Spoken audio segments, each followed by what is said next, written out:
The House of Mystery presents Inside Writing, the radio show where authors discuss their writing process in all genres. Welcome back into the House of Mystery, and I'm Al Warren sitting at the controls, and we have a couple of co-hosts sitting in the room, social distanced, of course, across the country. Let's see, John Copenhaver, how you doing? I'm doing well, Al. How are you? I'm delicious as always. Of course. And David North Martino, Mrs. Martino, if you're nasty. If you're nasty, that's right. Yeah, how you doing? Wonderful. Yeah. Well, so anyway, don't forget, everybody, I'll be on HLN, and you'll see me on Very Scary People, and I take over for Donnie Wahlberg. And I'm on the news all day Sunday promoting it, just so you know. Very good. Excellent. Yeah. So everybody that likes me, great, and everyone that doesn't like me, great too. Watch. That's right. Yeah, give me a bad title. I'm all into it. Now, it's very special. We saw this documentary, all of us did, and we've all been talking about it. And so we've had our guest on before when he was doing about Lisk, or the Long Island serial killer. And of course, people know him from CROPSEY and all sorts of things. Josh Zeman, thank you for being here. Hey, how are you guys? Wonderful. Doing well. Yeah, Excellent. we're fine. We're still alive. Well, Josh, I mean, it's been a while. Last time you were on, you were talking about the Long Island serial killer, and that sort of that was a really, really good project that you did. Mm-hmm. So from that to this, like, what got you interested in Son of Sam, first of all? Well, I'm from New York, so I've always been interested in Son of Sam. I'm from Staten Island, New York, and Staten Island basically became popular in the early 1970s with what was called the Guinea Gangplank, the Verrazano Bridge, where everybody came over from Queens, Brooklyn, and the Bronx to live in Staten Island. And a lot of those people who did were teenagers, around the Son of Sam time. So Staten Island was very much in the shadow, if you will, of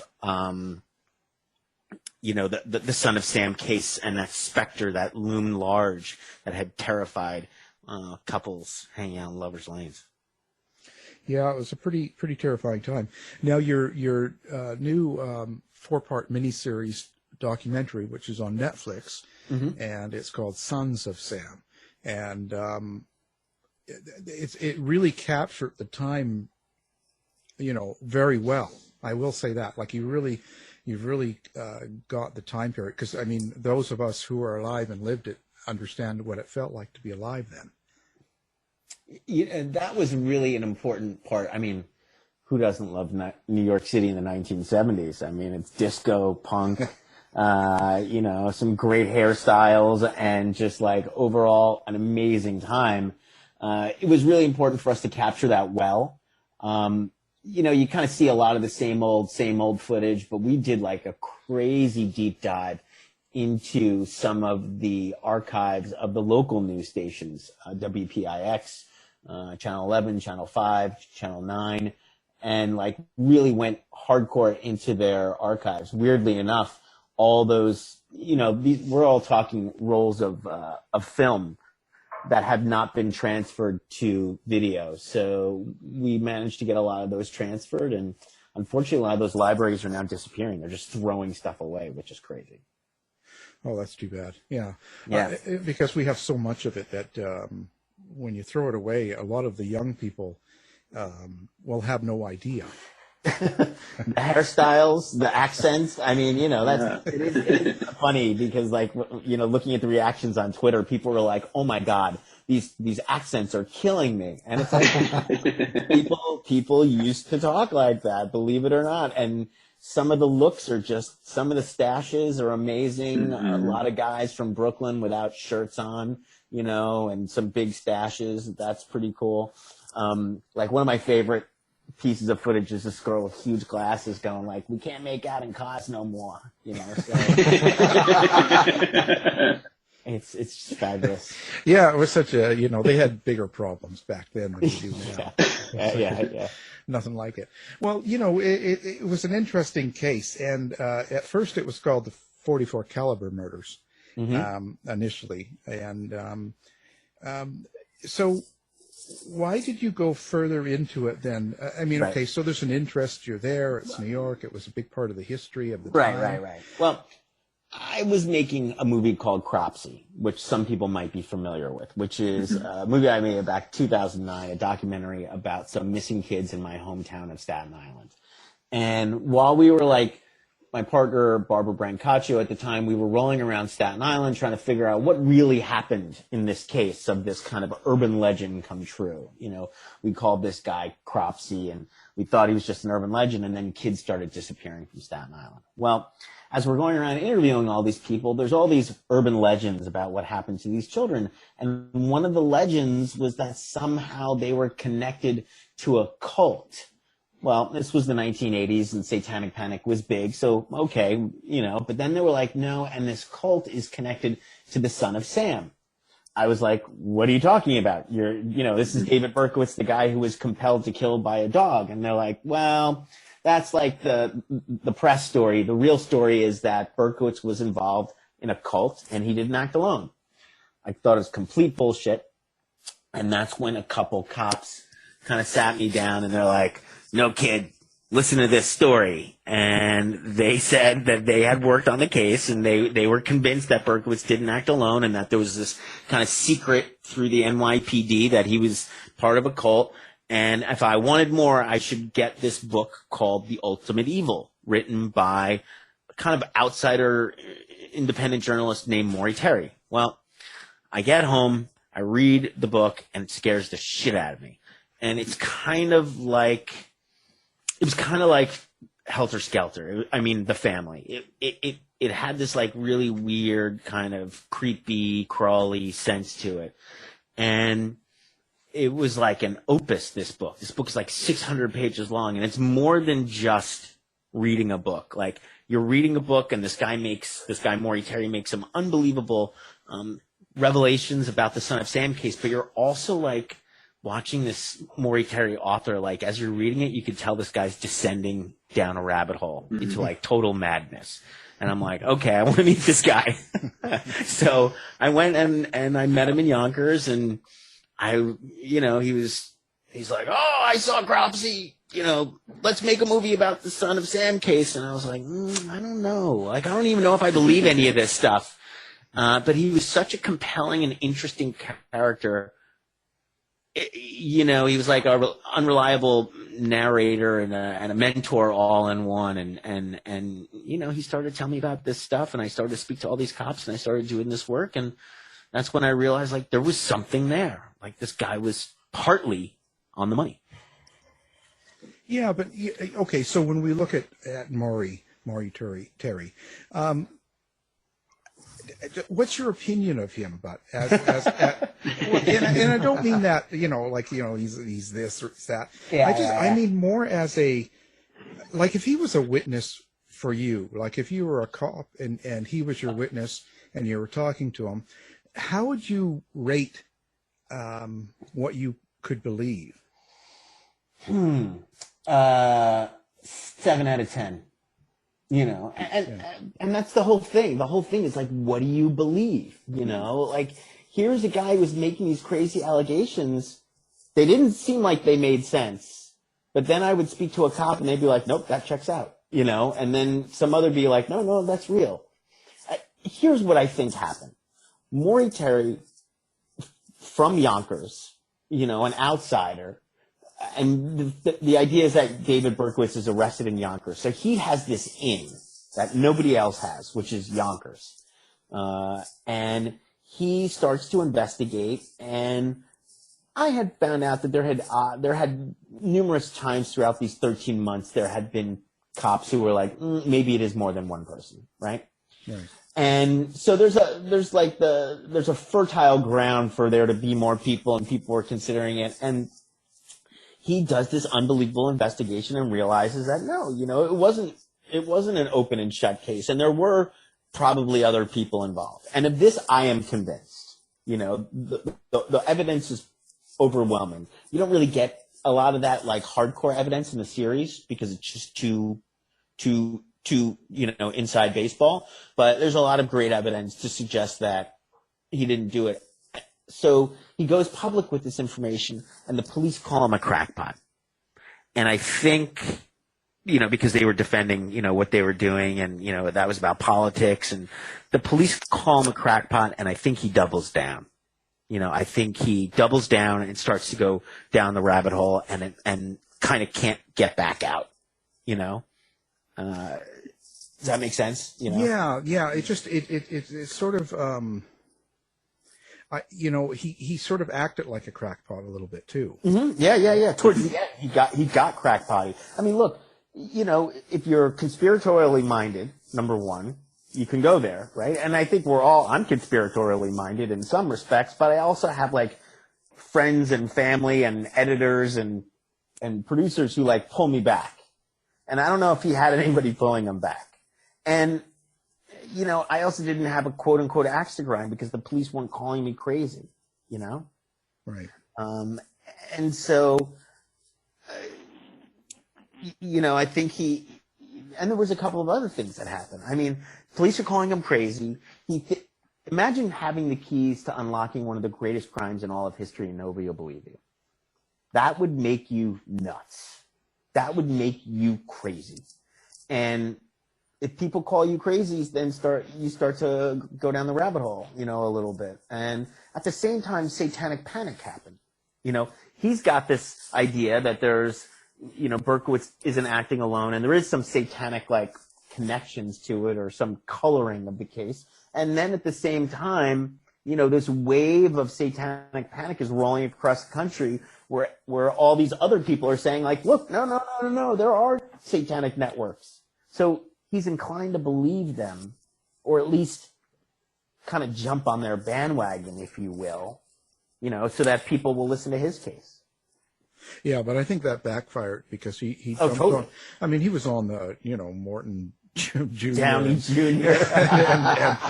and come on, and Geraldo and all that. You didn't see him on anything that wasn't toting this satanic panic. Like every day, it was all like, oh my God, your babysitter eats babies, or it's Yeah. and it's just, so I think he got lumped in with that. So I don't think I don't know if it was the right thing for him to do.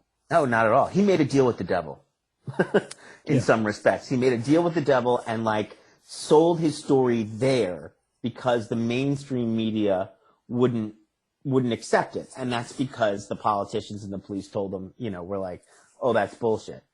But there was also something else that happened. And this is what we try and cover in the documentary. The Son of Sam case was unbelievable because it was the first time there was a tabloid war in New York City, right? And Murdoch had just come in and bought the New York Post. And suddenly, right as he buys the New York Post, the Son of Sam hits. And it's like fucking godsend. Right? Suddenly, Murdoch realizes there's one thing better than sex that sells. That's fear.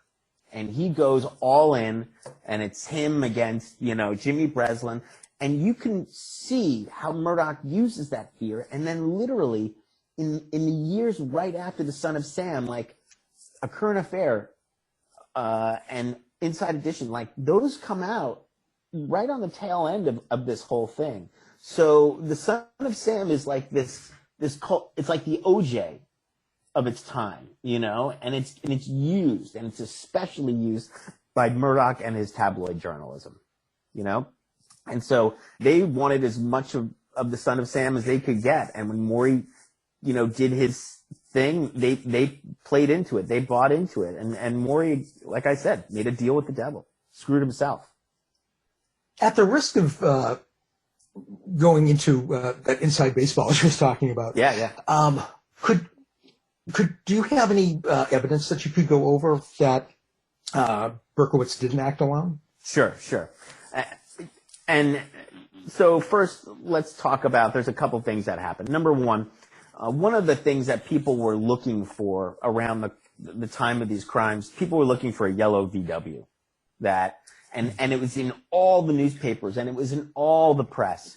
And suddenly Berkowitz gets caught, and there's no more yellow VW. So this yellow VW that had been seen by numerous people around suddenly disappears.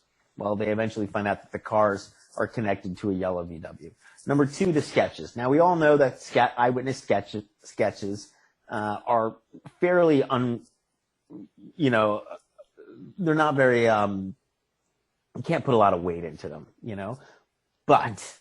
But in this case, there's a couple of instances. Number one, the sheer number of different people who sketched different people other than Berkowitz. There's very different. And as the guy says, you're not going to mistake this guy for being blonde and 6'5", and that's what a lot of those sketches were saying. Let's take the fourth, the fourth attack. It's two girls basically coming home off the bus. They had just gone to New York City to see The Song Remains the Same, Led Zeppelin movie, and they hadn't been out drinking, and they're walking home, and this guy approaches behind them. They turn, and he says something, and then takes out a gun and shoots them both. Again, these girls aren't in a car. They haven't been drinking. One of them, they both kind of had a very good look. They both sketched the same guy, except the hair part is on one side and the other one has the hair part on the other side. They basically sketched the same guy. He's wearing a green army jacket. He happens to be right-handed. Originally, they say right-handed, and Berkowitz is right-handed. Well, the district attorney, the Queens DA, goes back and he re-interviews the woman, and he's like, hey, quick question, this gun, if I'm taking a gun out of my pocket, which hand am I taking it out? And she's like, oh, you're right. He's like, no, you're looking at me and saying it's my right, but that's actually my left, And she's like, oh, then it's your left. And then she's like, so is this David Berkowitz, curly hair? She's like, no, my guy had straight hair. And he asked this of the two individuals, not one, but we're talking two women who were shot by the same assailant, and they both pretty much sketched the same guy. So there's all these weird inconsistencies. I, as a individual, and I don't know if we have any law enforcement listening, but when you have the largest manhunt in New York City history, where tens of thousands of man-hours are spent hunting down every single clue, no matter how small, every thread, how do you not take 1 hour and interview the actual sons of Sam, the guys who happen to live across the street from David Berkowitz, who also happen to be the literal sons of Sam, the same moniker that's used in the letter, the same, there's one of the letters that says John Wheat Carr. Maury had gone to the phone book and it read John Wheat Carr in the phone book. Now you could say this is David Berkowitz doing all this, but they never even interviewed these guys. They never did any work, and if they did, they would find out that they have long histories of drugs and that schizophrenia and just some very weird connections to the case. So that's just some of it. Well, when you talk law enforcement, then why is it that they didn't go further into it? Chinatown. It's Chinatown, Jack. It's you. Okay, let me rephrase this. 1975, New York City is on the verge of bankruptcy. Okay, Abe Beame, the mayor, gets called in. He's an accountant. Gets called in to please save New York City from bankruptcy. So New York City's teetering on the edge of bankruptcy. You have over 12,000 arson fires, which are set up in the Bronx. The Bronx is burning. You have garbage strikes, where garbage is piled high. You have police strikes, where they're putting out pamphlets about Fear City, saying how the murder rate is so high. You have 4 people getting killed a day murder rate. And suddenly, in the midst of all this, you have a serial killer who is stalking the kids, and nobody is going out. Nobody's going to bars. Nobody's going to restaurants. Nobody's going to discos for 18 months. Sound familiar? Empty streets. So, and on top of it, and then on top of that, you have a blackout with millions and millions of dollars of damage. And you're losing in the polls, as Abe Beam was, losing to Ed Koch, and suddenly, like a godsend, there comes David Berkowitz, smiling as he's paraded through the crowd. He's a loner, 24-year-old postal worker, and he's smiling. He's a schlub, and he sits down, and you say, "Did you do it?" And he says, "Yes, I did all of them, and a demon dog commanded me to kill." And he gives you a couple facts, and that's it. Case closed. He was the perfect guy. And the politicians needed him. The police needed him. They needed him to be guilty. They wanted to lock away and throw away the key. If it wasn't for Berkowitz, New York City might not have ever survived. The nightmare was over. And he was the perfect patsy, if you will. Not to sound too conspiratorial, but he was. Okay, so let's talk about these sketches first of all. The thing is, I have a couple of points of view. One is, when the blackout happened, when you talk about that in New York, one of the books I wrote, and why I'm on HLN, is because of Rodney Alcala. Now, he killed two girls in New York, and one of them was during the blackout. Yep. But initially, they lumped those girls in with the .44 caliber or Son of Sam murders. They had no idea it was someone different. He would look completely different. So my point is that when those two girls got off the bus and got shot by a straight-haired blonde man, maybe it wasn't the Son of Sam killing. Maybe it was someone else, because there were 4 killings a day, as you said. So when you look at that, how do we know which ones you could attribute to Son of Sam and which ones you couldn't? Because there's a big variety. Ballistics. Yeah. Ballistics. Well, yeah, but the Rodney Alcala was the same. What do you mean? Well, he shot with the .44. I think also from the location, that was a big thing. It was not very far. Queens, the Bronx, 2 girls. I mean, you're saying how do they, they did ballistics on the .44 bullet, to put them all together. But, this is just a very small part of a larger issue. You have the Moskowitz shooting. You've got a guy, Tommy Zano, saying that there's no way that this guy was that shooter. That's quick. It's a little bit in the scene. But, once you start to get into the letters, numerous experts say that the letters couldn't have been written by the same individual. The first letter and the second letter. We get in a lot into our these individual issues in the podcast, Searching for the Sons of Sam. Because we kind of we didn't really want to get into the case as much as get into Maury Terry and this kind of guy who's about, this kind of cautionary tale of true crime, if you will.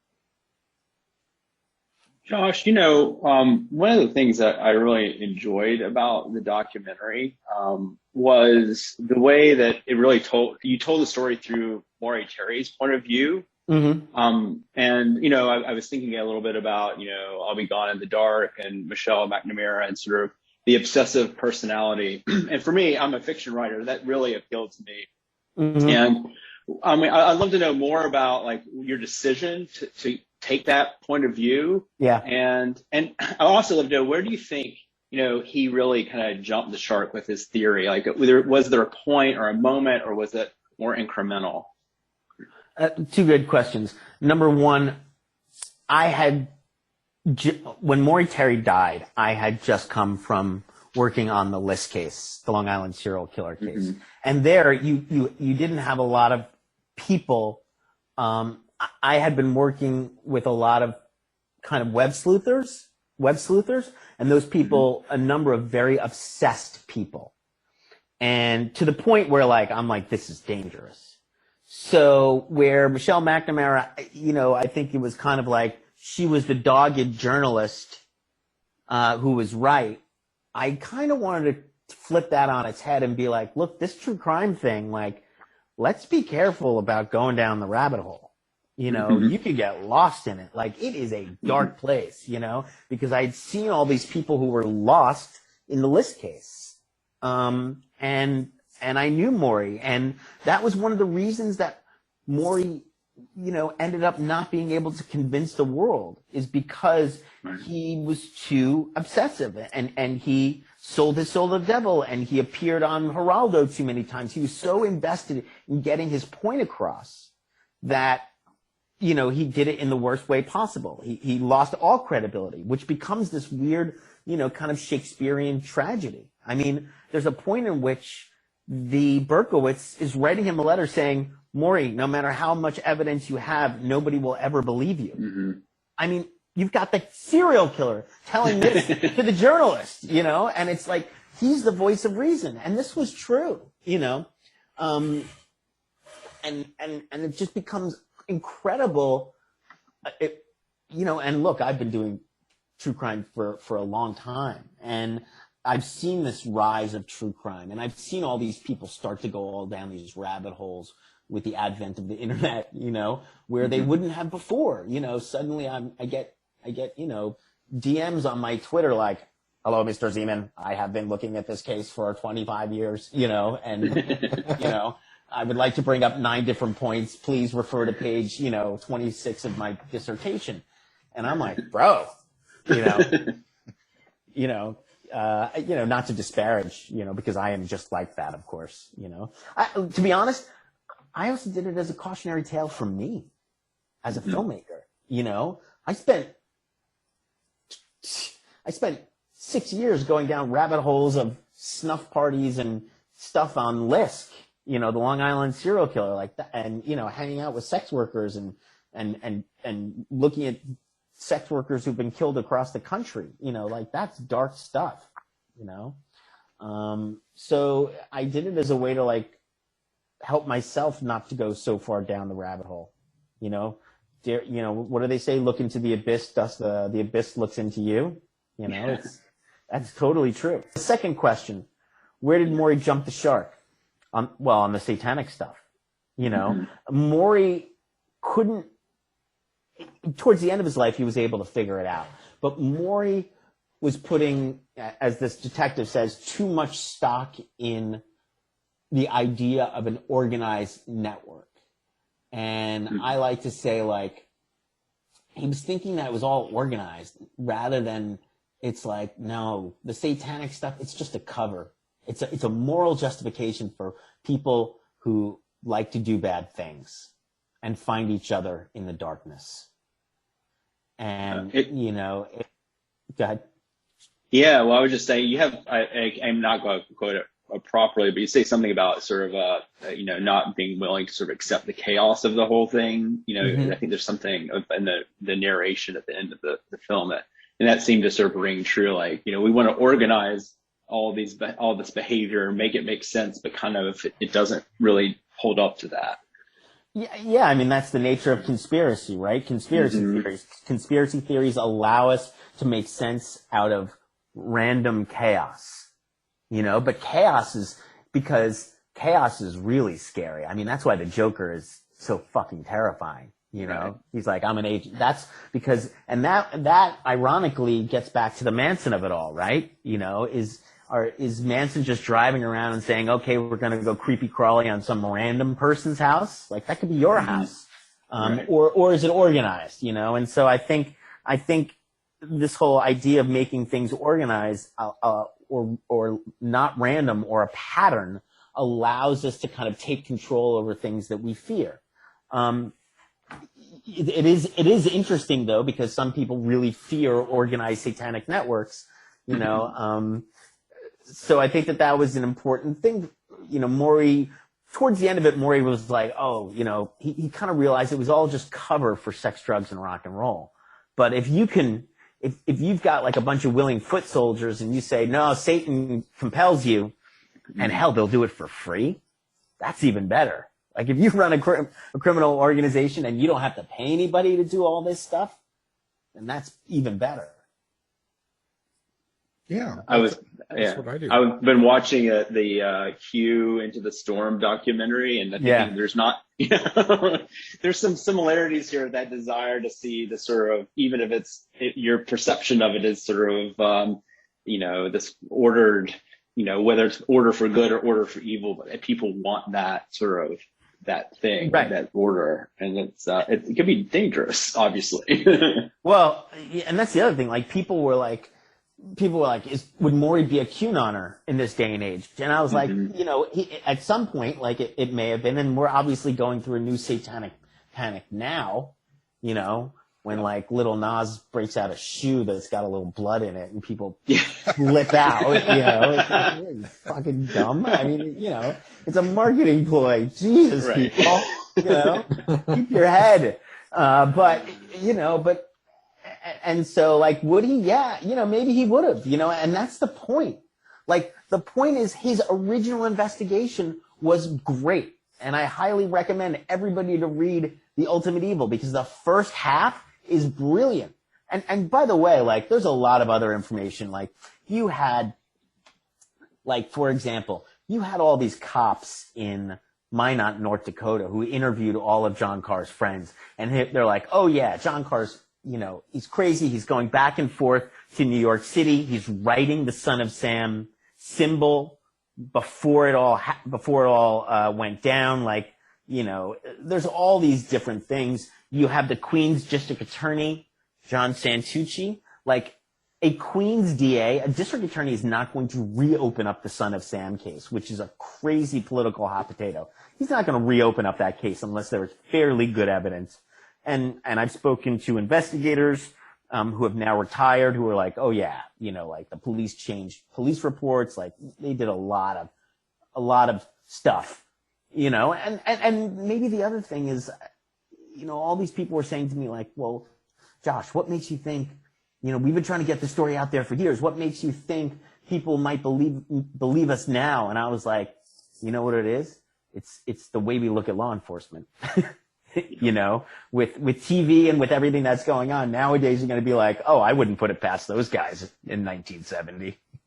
Yeah. I think that's happening a lot, right? I think that's with every single case now, it's being overanalyzed.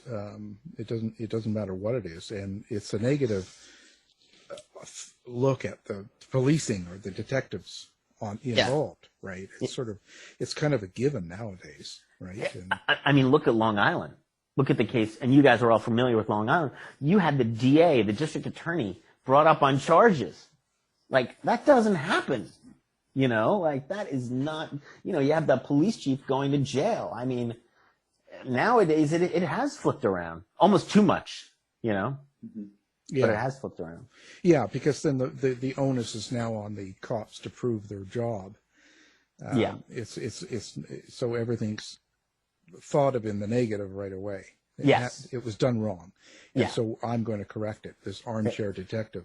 Yeah, that's the problem. That's a problem that we're seeing a lot now. Yeah, someone who's never even been to New York is going to solve the case.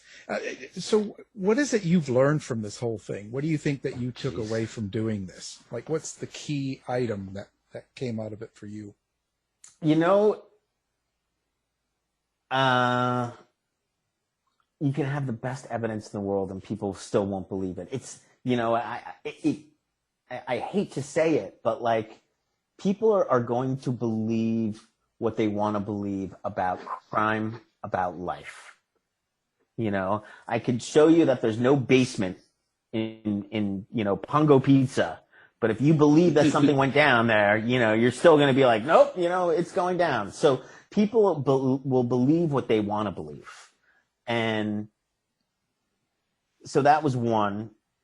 And maybe, be careful going down this rabbit hole, because here's a classic example of a guy who went down this rabbit hole. Like we go down the internet rabbit hole and you come out 4 hours later and you're like, oh shit, I forgot to make the kids dinner. Here's a guy who did it for 40 years. Forgot I had kids. Forgot to get married and have kids. Yeah.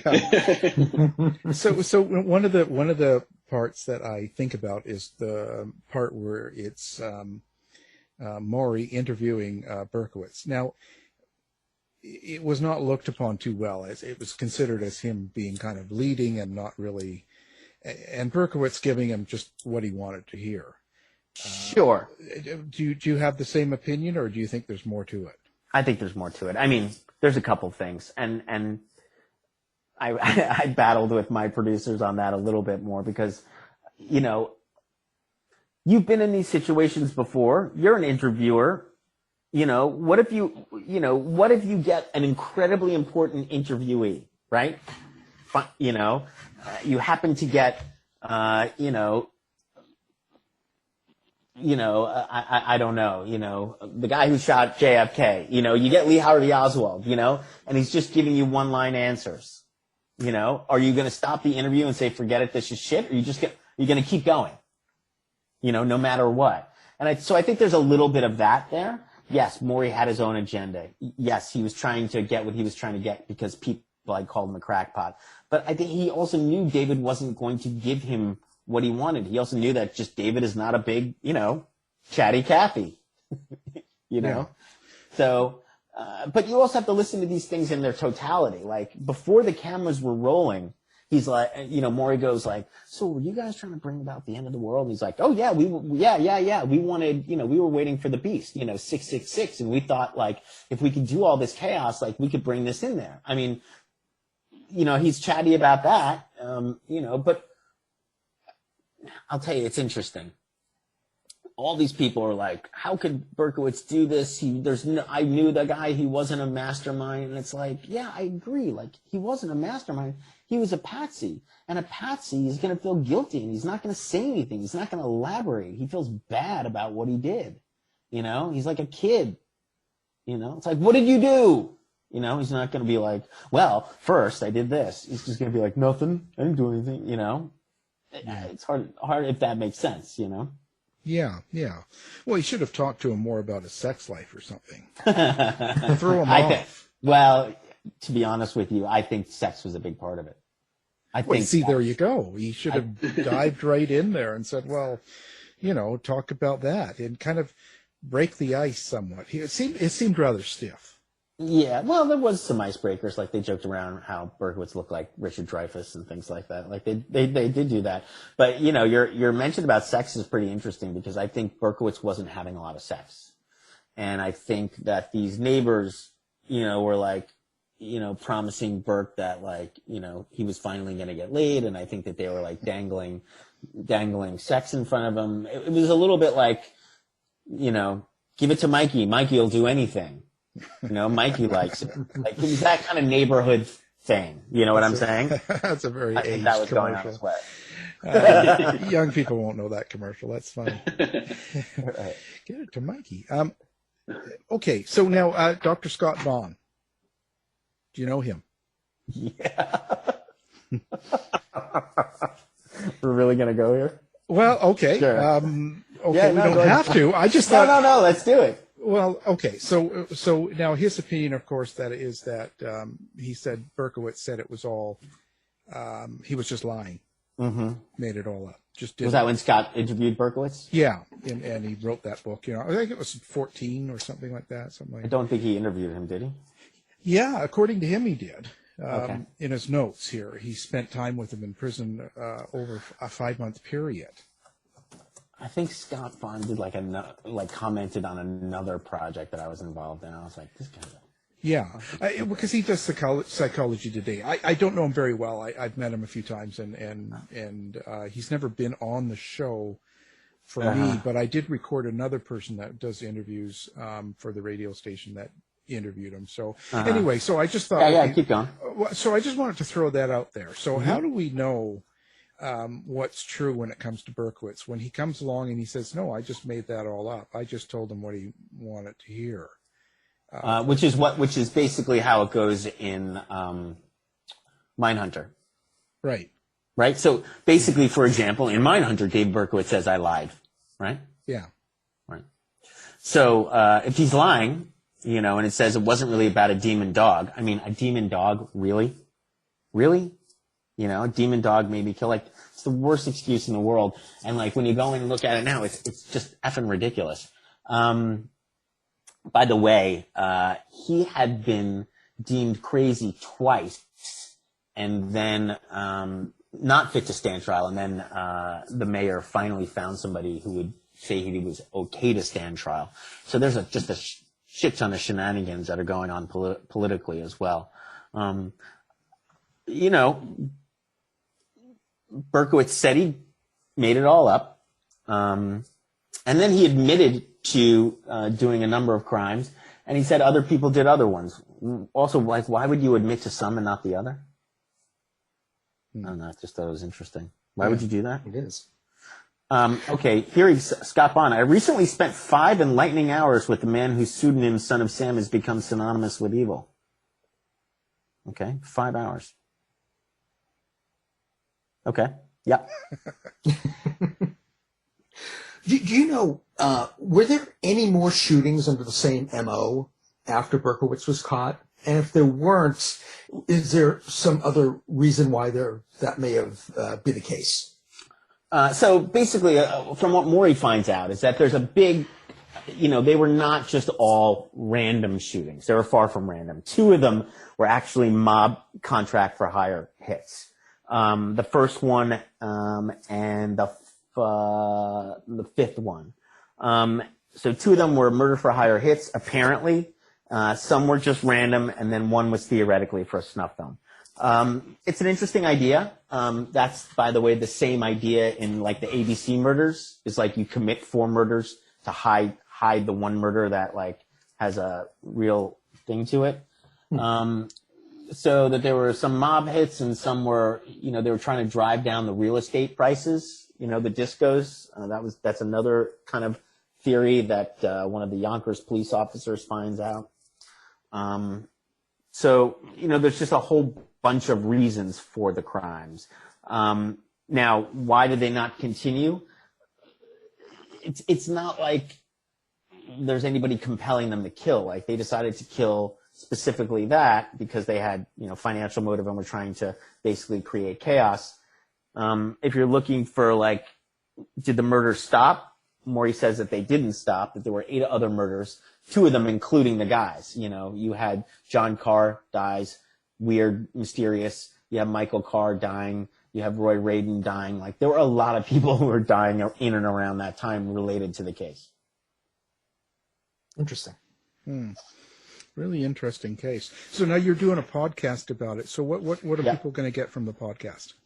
Level 2 deep dive. We go into some of that very specific evidence. I had recorded some of my first meetings with Maury Terry. And basically we go further into the idea that there was a mob connection to some of these. I mean, it was, again, the satanic stuff was a cover. You know, it was a smokescreen for the real reasons. And the real reasons were sex, drugs, and rock and roll. You know, the bunch of guys who got together, you know, and who wanted to create some chaos and make some money at the same time. Sounds good. I mean, really, what else is there for? Come on, guys. There's no Except for problem. the body count. Yeah. Well, you know, there's no problem. So, okay. So, and now where do people get the podcast, and how do they get a hold of you, or do you want them getting a hold of you? Searching. So the podcast is called Searching for the Sons of Sam. 4 episodes. A real deeper dive into the case where we get into some like hardcore stuff. And I'm totally around on Twitter, you know, Instagram, at JOSHZEMAN. I'm actually pretty good about, you know, getting back and forth, and we've been getting some really great, interesting people like, oh, I knew Michael Carr, I knew John Carr, you know, in Scientology, like all these just fascinating things that are coming out of the woodwork now. Well, we'll have that on our website as well. You know, you got to be careful. Scientology, they're going to come after you. You know, you'll have Tom Cruise. They were so the idea was that they were worried that Maury was going to try and link the Son of Sam case to Scientology, because Michael Carr had been a Scientologist for a while before joining the process. And so Maury had gotten some threatening emails from Scientology that I found in his files that were very interesting. But nothing ever happened with that. He did end up linking it to the Process Church, but I think that was, again, a little bit misguided, in terms of like labeling it to one group. I mean, that's like saying, one follower of this religion is somehow representative of the whole thing, where that actually just isn't the case. Whatever happened to them, like the Process Church and things? Is that still going? They've turned into another group, Best Friends Animal Society. They, from what I hear, they're fine. I really don't think, I think that they were, just a bunch of crazy theatrical hippies, you know. There's some interesting interviews, however, on this podcast about that. The occult community in New York City in the 70s, when the process came in, everybody thought that they were really weird. But were they connected to this? I don't really think so.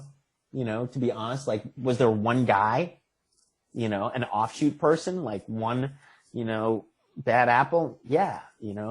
Could he have been connected? Sure. But that doesn't make the whole group connected, And your mention of Charles Manson in there, what do you think the connection there is? Or is there? I mean, there's some interesting connections, there's a lot of fun games to play, the Manson, the family, Son of Sam, the children, yes, they were both connected. They both had connections to the group, the process, again, I think, certain types of people gravitate towards each other, whether it's the 60s or whether it's the 70s, and if I like to play cult leader, and I'm going to gravitate towards a couple interesting people, especially like a chaos cult leader type of dude. So there's some connections. Does that mean that there's one Hydra-like group influencing both Charles Manson and the Son of Sam? I kind of doubt it, although it makes for great fiction. Wasn't it Hillary Clinton? Yeah. Exactly. Didn't she make a phone call and then Of course. Oh boy. mind control Yeah. and all that? It's always 60-year-old women who are the pedophiles. Oh, of course. Yeah. She's cooking her babies and talking on speakerphone, and she just MK Ultra and says the word, and they're out shooting. Exactly. Well, that's how I see it. Fucking crazy. It's all that way.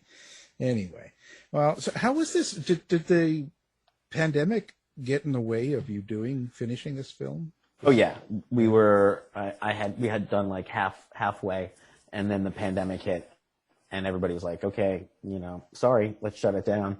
I unfortunately was hoping to get some wonderful interviewees, guys like Mitch Horowitz, who could basically add some context into the Satanic Panic section. Right. Because I think it's very nuanced. In the whole Satanic Panic thing. Did Maury contribute to Satanic Panic? Yes, I think he did. Did he do it because he really believed in full networks? Not really.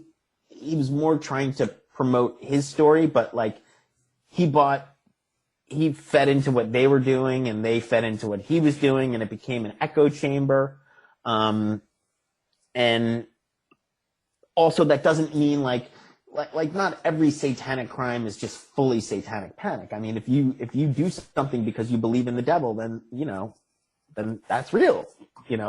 Whether it's really about that or not. Does that make sense? Yeah. So I wish we had done that. But a friend of mine tweeted the other day. She's like, I'd like all these people, everybody out there, to know that this team did 75% of this show in their living rooms. which is totally true. It makes things tough, right? Mitch Horowitz, he's a nice guy. He's great. He's great. Well involved in that area. Yeah, and again, it's hard when you have all these. So I approached it like this. I'm a skeptic, right? Yeah. Complete skeptic. But what happens when a skeptic finds one case that actually has some kind of truth behind it? And that's how I approached it. Like, I don't believe in anything satanic, Ricky Casa, Dungeons and Dragons, like, it couldn't be more stupid. All that stuff. Like, that's not real, it's not really Satan. It's a bunch of kids, or it's, that, or Harry Potter, like, totally stupid. But as a skeptic, this Son of Sam case and what went on is far different from anything else I've ever seen.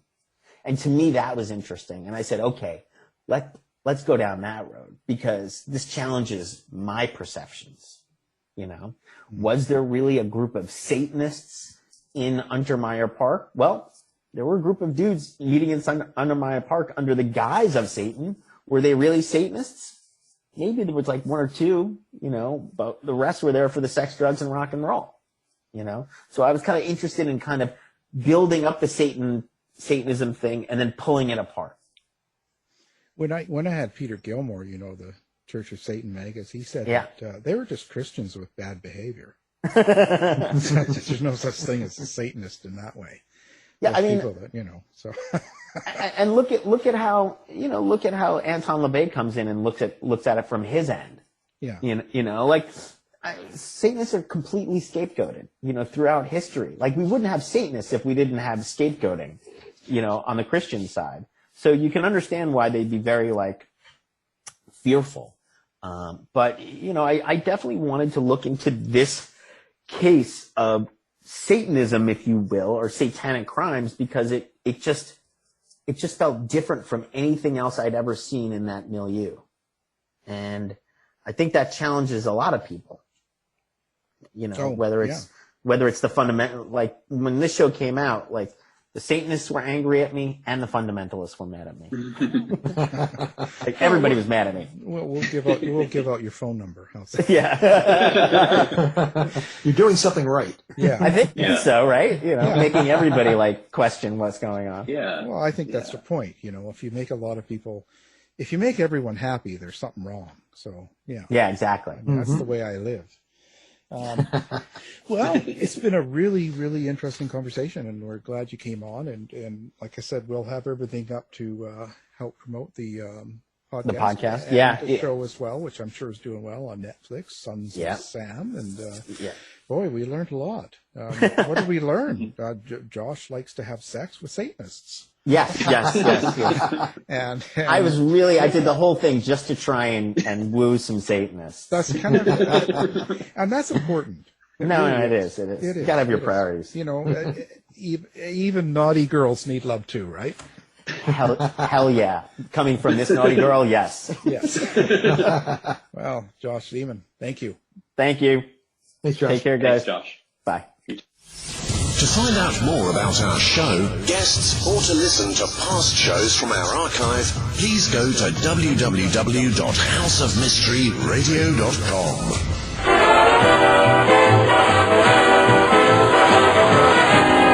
The mission has been completed. The end! By George, he's got it! It is the end! I'll see you. If you're lying to me, I'll be back. This has been a production of Something Weird Media.